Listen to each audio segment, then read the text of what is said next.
For this second grade small group, you are going to be working with students on a packet that they have of a sprint where they're looking at patterns and finding the unknown number.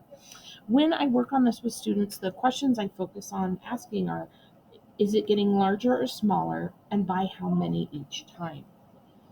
So as you're starting this, what you would have students do is put their finger under each number and they would count out loud. So in this case, it'd be 35, 40, 45, 50 hopefully would come next. Some of them will know that intuitively, others will not. And so if they don't, then you would ask them, well, are we getting larger or smaller going from 35 to 40? Is that more or less? More, and how many more? So then they would 35, 36, 37, 38, 39, 40 by 5 more each time. Some of them might need a hundreds chart.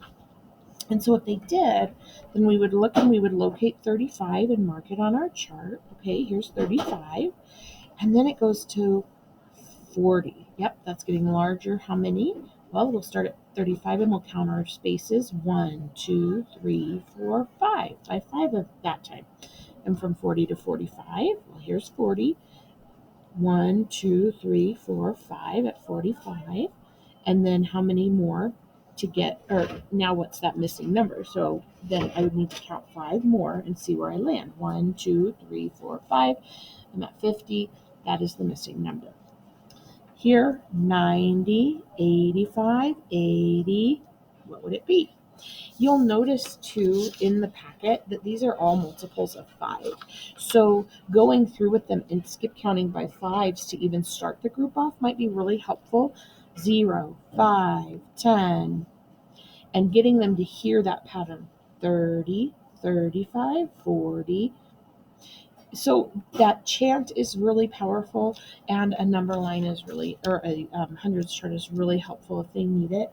Totally up to your discretion if you want to stay together as a group and fill these in, or if you want students to work independently. And that might be vary group by group, and that's okay too. Numbers will eventually get higher than 100, and that's okay. They can still find that missing number by just thinking, well, 160, 165. Let's just think 60, 65, 70. And in this case, these are 100, so I would just put that in front. So that's another strategy you could talk through with them. But just recognizing those patterns and hearing that chant over and over of counting by 5s is the goal for today.